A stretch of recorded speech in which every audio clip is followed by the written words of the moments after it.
Hey everyone, this is Silwolf, and I'm doing a little suggestion from Hello Channel Maddie Mickle in this video, which is things I want to see with Furbies in the future. So, what would I like to see if they carry on making Furbies? What would I like to see them do in the future? We've got some shout outs. They go to Oscar B, Sophie Gale, Peridot336, Beanie Boos 909, Night Sky Animations, and Pert. So the question also goes to you guys. What would you like to see from Furbies in the future? Maybe different colours or different personalities, or maybe going a bit back to the 90s Furbies and what they did. Maybe more app-enabled stuff. Maybe changing the look of the Furby so they look more like the 2005s, as you can see on the end there. For me, what I'd like to see from Furbies is I'd like to see them go a little bit more back to their roots. So like the 90s Furbies and stuff like that.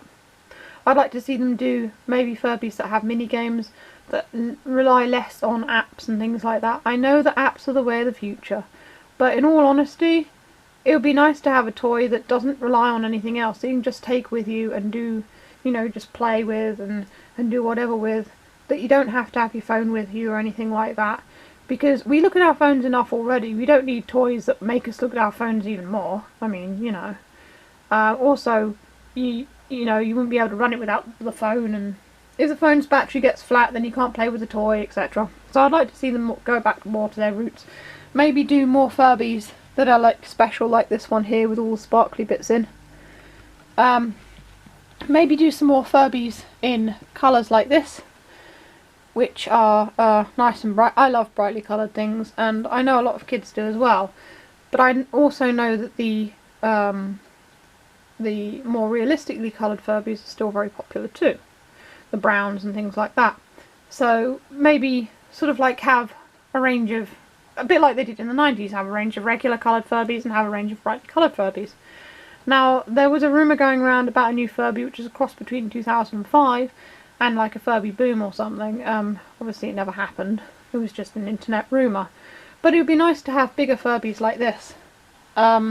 Maybe have like, you could have like a family of Furbies perhaps that would interact with one another, so the adults could be big and cuddly like this, and the babies could be more like that. Obviously we never got Furblings or the Furby Connects, which was really sad. But I'd definitely like to see them do mini games and things, like with the original Furbies, like little Easter eggs and stuff you could find from interacting with them. Even though I like the personalities of, these ones which change personality and those ones which sing, and the Furby Connects as well, I very much like the idea of having a toy that learns from you. I mean, obviously they didn't really learn, but through interaction they started to speak more and more English, so you felt that you were teaching the Furby, and so formed more of a bond with it. So I'd definitely like to see Hasbro go back to the roots that Tiger Electronics started with Furbies. And I think, just give something like that to a new generation, because there are enough remakes out there. Why not have toys that are more like what we grew up with, I mean, you've got all these movie remakes, why not have it with toys? Just update them a little bit, but keep the spirit there, like how they used to be. Because I think it would still appeal to kids these days. So yeah, like I said, same question goes to you guys. What would you like to see from Furbies? That's all really for this video. If you want to see more videos of the Furbies, you can click either of the boxes that come up below. And don't forget, I have Silverby merchandise for sale in my Teespring and Redbubble stores. The links are in the description. Have a great day, guys. This is Silwolf signing off.